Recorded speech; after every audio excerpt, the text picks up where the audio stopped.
नमस्कार, बहुत स्वागत है आपका। मैं हूं आपके साथ सुमित शर्मा। इंदौर से खबर है जहां पर भीषण सड़क हादसे में 4 लोगों की मौत हो गई। पुल से उतरते समय क्रेन का ब्रेक फेल हो जाने से यह हादसा हुआ और हादसे का सीसीटीवी भी सामने आया है। सड़क से गुजर रही गाड़ियों को क्रेन ने अपनी चपेट में ले लिया। बालगंगा थाना क्षेत्र का यह पूरा मामला बताया जा रहा है कि क्रेन का ब्रेक फेल होने के चलते क्रेन ने कई गाड़ियों को अपनी चपेट में ले लिया और इस हादसे में 4 लोगों की जान चली गई।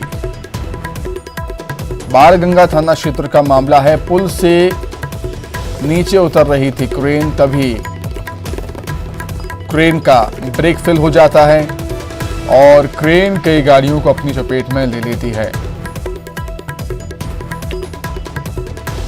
सड़क हादसे में 4 लोगों की जान चली गई है और कई गाड़ियों को चपेट में क्रेन ने ले लिया था। आप तस्वीरों में देख सकते हैं, क्रेन के नीचे कई गाड़ियां आपको नजर आ रही होंगी। आप जो ये क्रेन देख रहे हैं, ये बाणगंगा ब्रिज से नीचे उतर रही थी। ब्रिज से जब नीचे उतर रही थी तब आगे 2 बाइक चल रही थी जिसपे लोग सवार थे।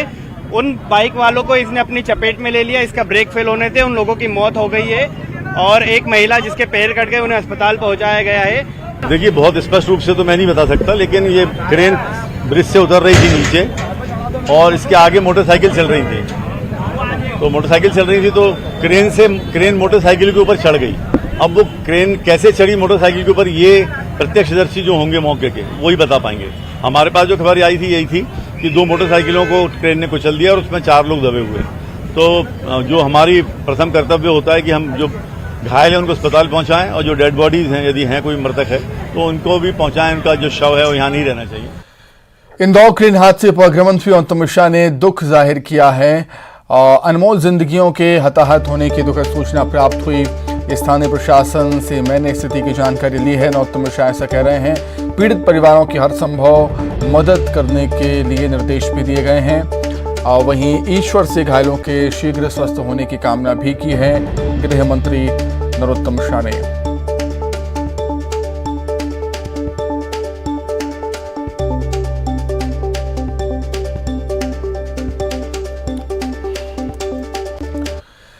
बैतूल के 2 विकास खंडों में मुख्यमंत्री सामूहिक विवाह कार्यक्रम आयोजित किया गया जिसमें 2135 जोड़े वैवाहिक बंधन में बंधे। जिले के बैतूल और भीमपुर ब्लॉक में आयोजित समारोह में प्रदेश के स्कूल शिक्षा मंत्री इंदर सिंह परमार भी शामिल हुए। इस दौरान मंत्री सहित सांसद और अन्य बीजेपी नेताओं ने जमकर डांस भी किया। मंत्री परमार बैतूल जिले के प्रभारी मंत्री भी हैं।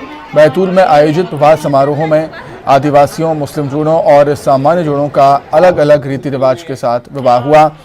अपने डांस को लेकर मंत्री इंदर सिंह परमार बोले कि शादी में तो डांस करना ही पड़ता है।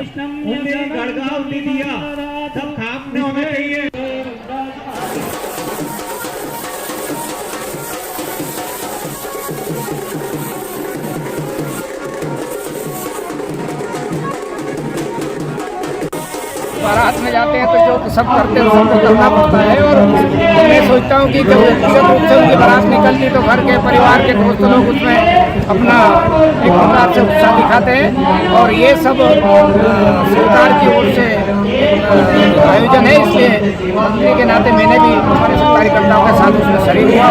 पे जो हमारे आदिवासी समुदाय के बेनिफिशरीज हैं उनका जो भगत हैं उनके माध्यम से जो रीति रिवाज है उनसे विवाह के कार्यक्रम को संपादित कराया जा रहा है।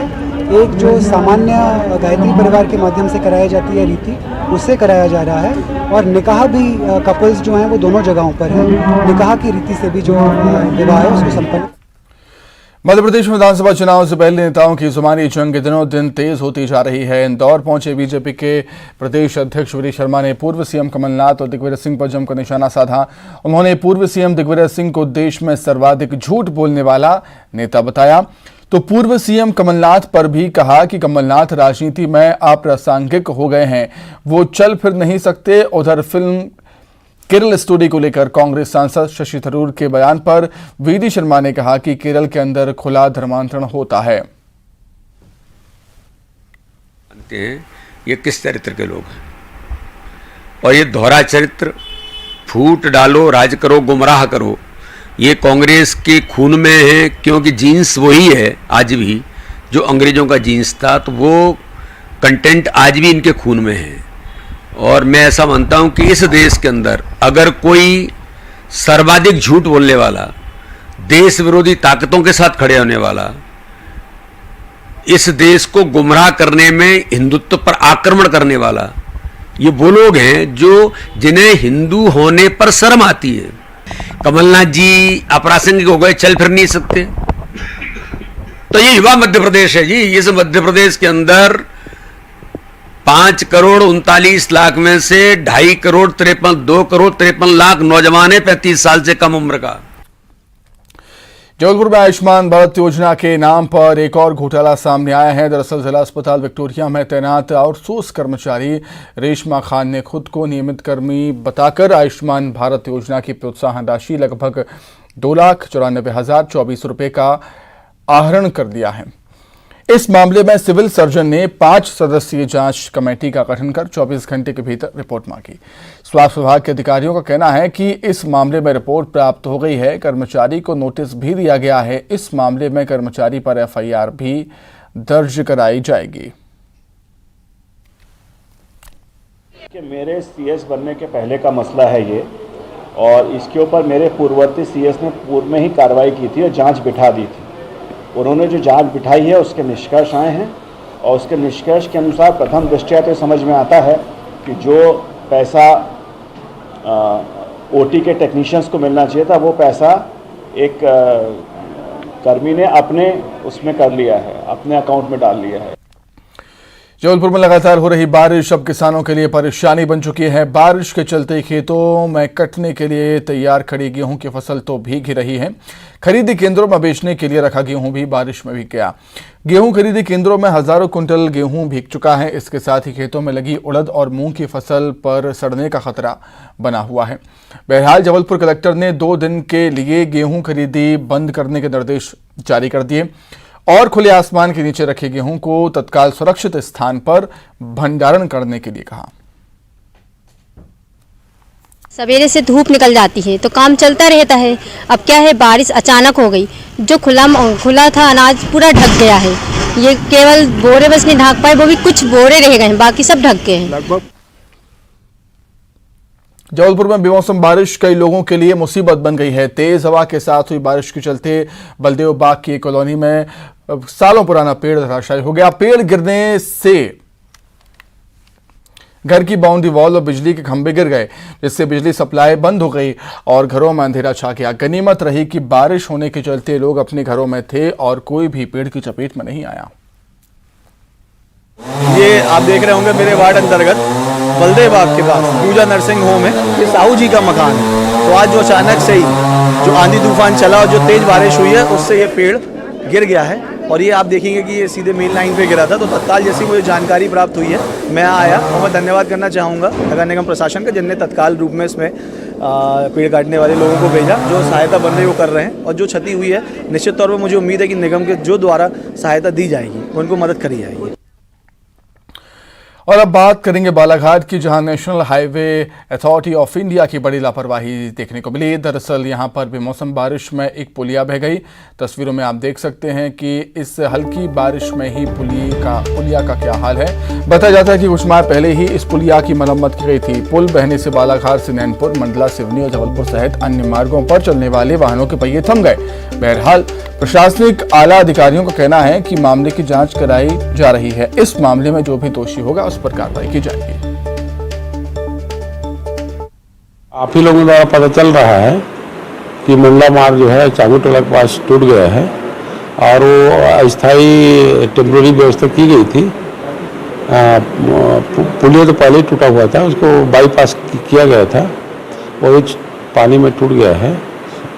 अब इसके लिए क्या तत्कालिक व्यवस्था के लिए जिम्मेदारी ठहराई जाएगी कि वो अस्थायी व्यवस्था कौन किया था, उसको हल्का पानी में कैसे टूट गया।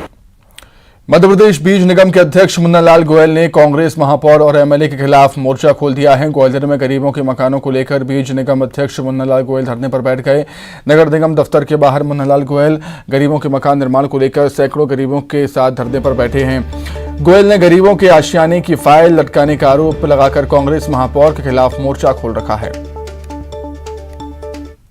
इसलिए हम आज कहने आए हैं कि तत्काल केदारपुर भूमि पे जो हमारे दलित वर्ग के लोगों को आवास बनाने हैं, उस जमीन से तत्काल विधायक महोदय अपना कब्जा हटाइए। नंबर 2, महापौर जी जरा भी याद सदुद्दी है तो जो फाइल आई है विकास कार्य की 4 करोड़ 83 लाख की, उस विकास कार्य की फाइल को तत्काल मंजूरी करिए, जिससे वहां विकास कार्य चालू हो पाए, हमारे गरीबों के आसान काम वहां चालू हो पाए। इसलिए आज धरना दिया गया है।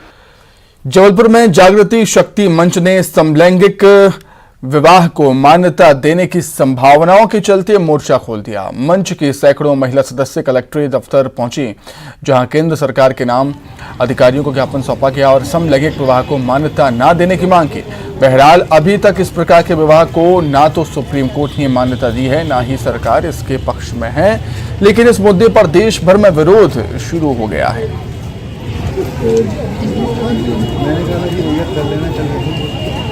होती है समाज व्यक्ति, समाज और व्यक्ति से ही सब कुछ होता है। ये विवाह जो होता है एक ऐसा पवित्र बंधन है जो हर एक धर्म और हर एक समाज मानता है। इसकी हमारे मस्तिष्क में अलग टाइप की अवधारणा बनी हुई है, और इस अवधारणा से अलग होके अगर इस तरह का प्रयास किया जाता है, या इस तरह के निर्णय लिए जाते हैं, तो समाज में बहुत सारी विकृतियां पैदा हो। यही विनंती है, कृतज्ञतापूर्वक विनंती है कि हमारी ये सारी जो मातृशक्ति है ये यही चाहती है कि हमारी संस्कृति, हमारे संस्कार, हमारे सारे धर्म आगे बढ़े, और इन सब चीज़ों को आप जनमानस में लेके जाए, और सारे जनमानस का जब तक निर्णय नहीं होता तब तक माननीय न्यायालय इसमें कोई भी निर्णय नहीं ले। खबर इंदौर से, जहां नशे में धुत एक बिल्डर ने नमकीन व्यापारी की गाड़ी को टक्कर मार दी, जिससे मौके पर ही नमकीन व्यापारी भतीजे की मौत हो गई, जबकि 2 अन्य गंभीर रूप से घायल हैं। घटनास्थल का एक वीडियो भी सामने आया। परिजनों का पुलिस पर आरोप है कि आरोपी उद्योगपति अजीत लालवानी को 12 घंटे के भीतर ही छोड़ दिया गया। इसको लेकर समाज के लोगों ने थाने का घेराव कर दिया और टीआई को सस्पेंड करने की मांग भी की गई है। वहीं एडिशनल डीसीपी राजेश रघुवंशी ने बताया है कि आरोपी अजीत लालवानी को गिरफ्तार कर लिया गया। उसको गिरफ्तार किया कल रात को कमिश्नर के आदेश पे, और 304 में उसकी एफआईआर दर्ज हो रही है, और अभी वो प्रोसेस चल रहा है अंदर 304 में। हम चाहते हैं कि जो टीआई है कमलेश शर्मा जी, हमको इसको सस्पेंड कराना है, तो हमें पूरा डाउट है कि इन्होंने पैसा खाया था, और पैसा खा के कल उसको 12 घंटे में जमानत दी थी। उसके लिए हम गृह मंत्री नरोत्तम मिश्रा जी से भी मिलने वाले हैं, और मुख्यमंत्री जी से भी मिलेंगे, क्योंकि 12 घंटे में उन्होंने छोड़ कैसे दिया उसको। एक्सीडेंट का मामला टुकड़ी थाने में पिछले 2 दिन पहले हुआ था। उसमें पुलिस ने प्रारंभिक तौर पर 304 में पंजीकृत किया था, परंतु इसमें गवाहों के बयान भी हुए और भी साक्ष्य हैं। उसके आधार पर पुलिस ने 304 धारा का इजाफा किया है, और जो आरोपी था उसको भी पुलिस ने गिरफ्तार कर लिया। तार में एक डॉक्टर ने अपने पेशे को शर्मसार कर दिया। दरअसल एक डॉक्टर शराब के नशे में मरीज के परिजनों से अभद्रता करता पाया गया। मामला धार के शिका है, जहां विकासखंड स्वास्थ्य अधिकारी डॉक्टर विवेक सस्तिया शराब के नशे में ही अस्पताल पहुंच गए। इतना ही नहीं, उन्होंने मरीज के परिजन से अभद्रता भी की। मौके पर मौजूद लोगों ने वीडियो बना लिया। वीडियो सामने आने के बाद स्वास्थ्य विभाग के आला अधिकारी नींद से जागे और अब वे शराबी डॉक्टर को शो कॉज नोटिस जारी कर जांच कराने की बात कह रहे हैं। हाँ, मेरे संज्ञान में भी आया था कि कुछ दिनों पहले बीएमओ डॉक्टर विवेक सस्तिया द्वारा शाम के समय शराब के नशे में अस्पताल परिसर में किसी मरीज के साथ बातचीत हुई है, कुछ झगड़ा टाइप का उनसे हुआ है। डॉक्टर का प्रोफेशन एक नोबल प्रोफेशन होता है, एक तरह से वरदान टाइप का होता है। हमें अपनी व्यवहार में भी सामान्यता रखनी चाहिए, सज्जनता रखनी चाहिए। ये इनका व्यवहार गलत है, हम ऐसे चिकित्सक के खिलाफ कड़ी कार्रवाई करेंगे। हमने उनको शो कॉज नोटिस भी दे दिया है, उससे हम वहाँ से बदल लेंगे और 4 दिन से वापस लेंगे। ग्वालियर में 14 साल की नाबालिग लड़की से रेप का मामला सामने आया। इस बात का खुलासा तब हुआ जब नाबालिग के पेट में दर्द हुआ और वो डॉक्टर के पास गई। डॉक्टर ने गर्भवती होने की जानकारी दी। बहरहाल पीड़िता की शिकायत पर पुलिस ने मामला दर्ज कर आरोपी को गिरफ्तार कर लिया है।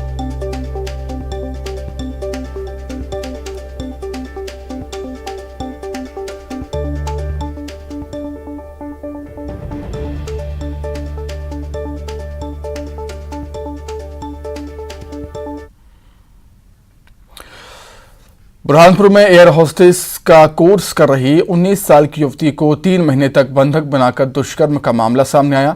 युवती के गर्भवती होने पर आरोपी उसे छोड़कर भाग गया। आरोपी का नाम पीयूष खड़ेकर है।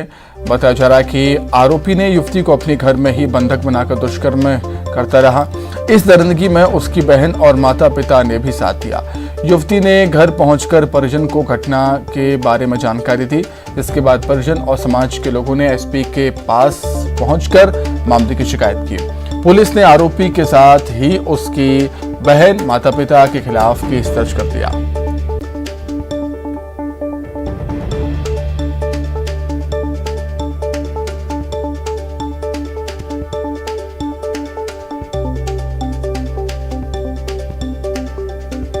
लड़के के द्वारा गलत काम करने के बारे में शिकायत की है, तो तत्काल जो है वो गणपति नगर थाना प्रभारी को अभी सूचित बता दिया गया है, आदेशित कर दिया गया है कि इसमें जो है वो कायमी करवा ले और कायमी करके आरोपी गिरफ्तार करने के लिए जो इंदौर में थाना प्रभारी है उसे कोऑर्डिनेट करके और कार्रवाई करना सुनिश्चित करें। वहीं ग्वालियर के माधोगंज थाना क्षेत्र में रविवार को हुई विवाहिता की सनसनीखेज हत्या के मामले का पुलिस ने खुलासा कर दिया है। विवाहिता की हत्या एक ई रिक्शा चालक ने की थी। पुलिस ने उसको गिरफ्तार कर दिया। पुलिस के मुताबिक आरोपी विवाहिता का पड़ोसी है, जिसने नशे की हालत में विवाहिता के साथ दुष्कर्म किया और उसके बाद उसकी हत्या कर दी। हत्या करने के बाद आरोपी महिला के जेवर नकदी लेकर फरार हो गया था। बताया है और अपराध करना स्वीकार किया। उसने बताया कि उसने दुष्कर्म करके उसकी हत्या कर दी महिला की। वो महिला को पहले से वो जानता था। महिला उसको उस दिन काम करके जब निकल रही थी तो मिली थी, तो इसने उसको ऑटो में बैठा लिया था और उसके कुछ पैसे क्या वो चाह रही थी, तो पैसे के लिए उसने मांगा था कि मुझे पैसे चाहिए, तो उसने कुछ पैसे दिए। रील्स के चक्कर में इन दिनों युवा अजीबोगरीब हरकतें कर रहे हैं, तरकीब अपना रहे हैं। इंदौर में भी ऐसा ही मामला सामने आया, जहां एक लड़की ने सिटी बस पर डांस का वीडियो बनाया है। आप भी देखिए।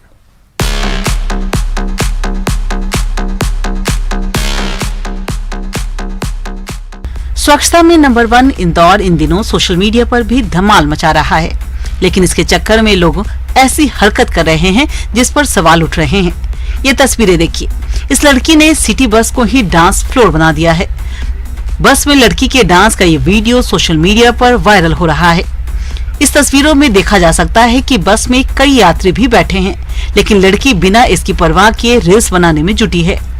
रील्स के साथ कैप्शन भी लिखा है, हमारी इंदौरी आई बस दिल्ली मेट्रो से कम है कि। हाल ही में दिल्ली मेट्रो के कई वीडियो सामने आए थे। ऐसा लग रहा है कि इस लड़की ने भी उसी से प्रेरणा ली है। बताया जा रहा है कि ये वीडियो पलासिया चौराहे से इंडस्ट्री हाउस के बीच बनाया गया। बस से स्टाफ ने वीडियो शूट किए जाने पर आपत्ति जताई और लड़की को अगले स्टॉप पर उतार दिया गया।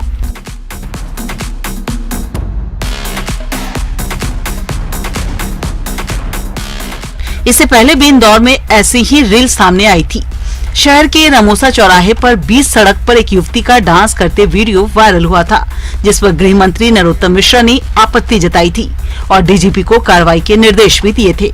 हालांकि वीडियो बनाने वाली लड़की ने माफी मांग ली थी और कहा था कि ट्रैफिक जागरूकता के लिए उसने ये वीडियो बनाया था, जिसके बाद ये मामला शांत हो गया था और अब इस लड़की के डांस का वीडियो सामने आया है। अब सवाल ये है कि क्या प्रशासन इस पर भी कार्रवाई करेगा।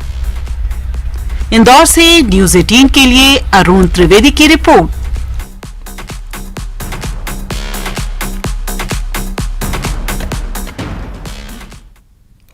इंदौर की सिटी बस में लड़की के डांस का वीडियो वायरल होने पर इंदौर के कलेक्टर लैया राजा टी ने संज्ञान लिया। उन्होंने कहा कि आम लोगों को परेशान करने और शांति भंग करने वालों पर कार्रवाई होगी। उन्होंने बस में वीडियो बनाने को उचित नहीं बताया और कहा कि ऐसा करने वालों को पहले वार्निंग दी जाएगी और उनके परिवार से बातचीत की जाएगी और फिर दोबारा ऐसी हरकत होगी तो एफआईआर भी दर्ज की जाएगी। ऐसा कोई चीज़ है, मतलब लोगों को डिस्टर्ब कर रहे हैं, एक कॉमन पीस को डिस्टर्ब कर रहे हैं, तो डेफिनेटली उनके खिलाफ हम लोग कार्रवाई भी कर सकते हैं, पुलिस में रजिस्टर करेंगे।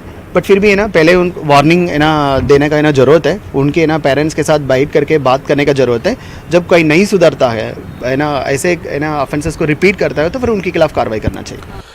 डॉक्टर्स की हड़ताल के बीच मंत्री विश्वास सारंग का बयान सामने आया। डॉक्टरों के प्रति है चिकित्सा शिक्षा मंत्री विश्वास सारंग का बयान है। सरकार ने डॉक्टर्स की करीब सभी मांगें मान ली हैं। मंत्री ने डॉक्टर्स से अपील की है, मरीजों के हित का ध्यान रखें, हड़ताल पर ना जाएं, डॉक्टर मरीजों का इलाज करते रहें। विश्वास सारंग का कहना 95% मांगों पर सहमति बन गई है। डॉक्टरों की मांगों को लेकर विचार विमर्श हो रहा है। हमने कमेटी भी बनाई है। डॉक्टरों के हितों का हमेशा ख्याल रखा गया है, विश्वास सारंग का ये कहना है। और अगर इन लोगों को बहुत अच्छे से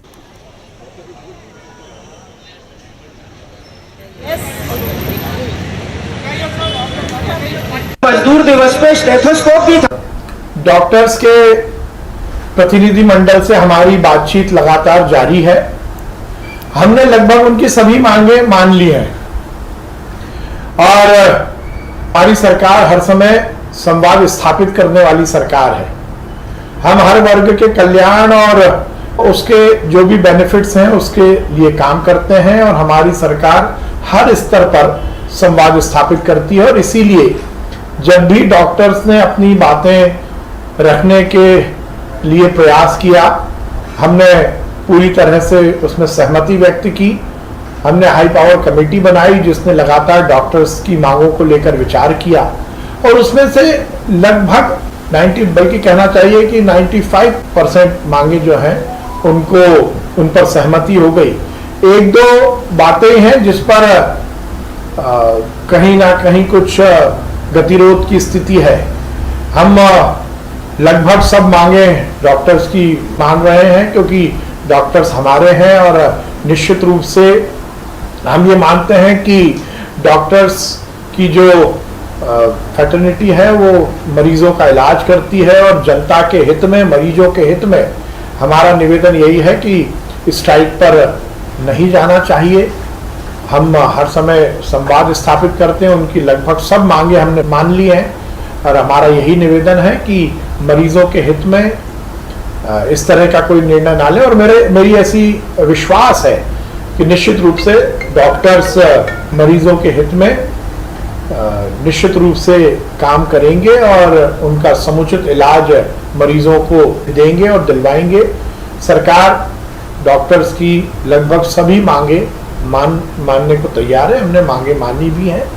मेरा यही निवेदन है कि डॉक्टर्स किसी भी तरह स्ट्राइक वाली बात ना करें और जिस शिद्दत के साथ वो पहले भी मरीजों का इलाज करते आए हैं वो आगे भी इसको जारी रखें। बैतूल में आदिवासी समुदाय का एक सामूहिक विवाह समारोह पूरे प्रदेश में चर्चा का विषय बन गया है। चर्चा की वजह बहुत खास है, तो क्या है इस चर्चा की खास वजह, वो रिपोर्ट में देखिए आप और मुझे दीजिए इजाजत। नमस्कार।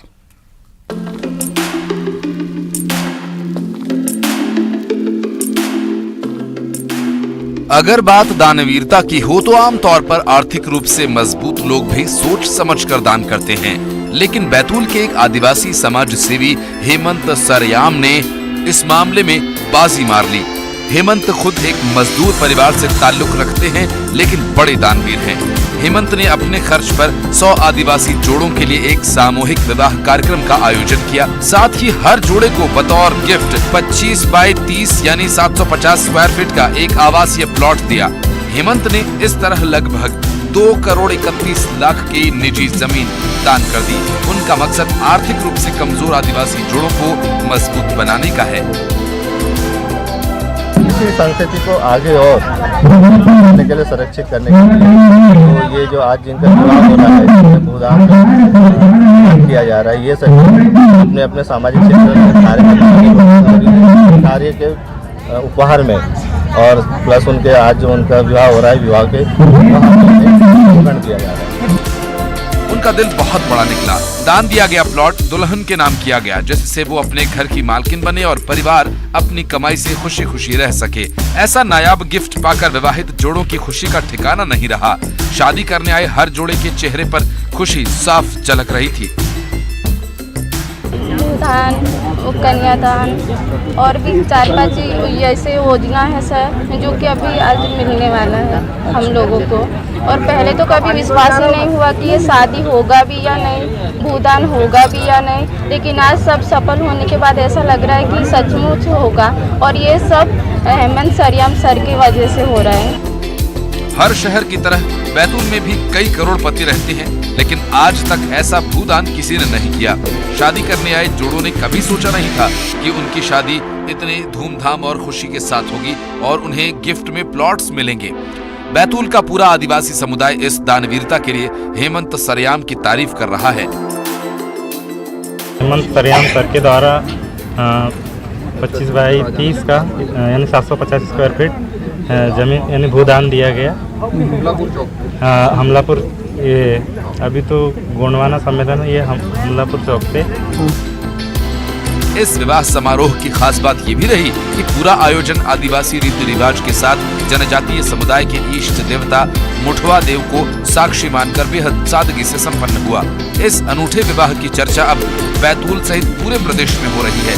अगर ऐसे ही दानवीर लोग समाज में आगे आते हैं तो कमजोर वर्गों को सक्षम बनाने में सरकारों का काम बेहद आसान हो जाएगा। ऋषि कुमार नायडू, न्यूज़ 18 बैतूल।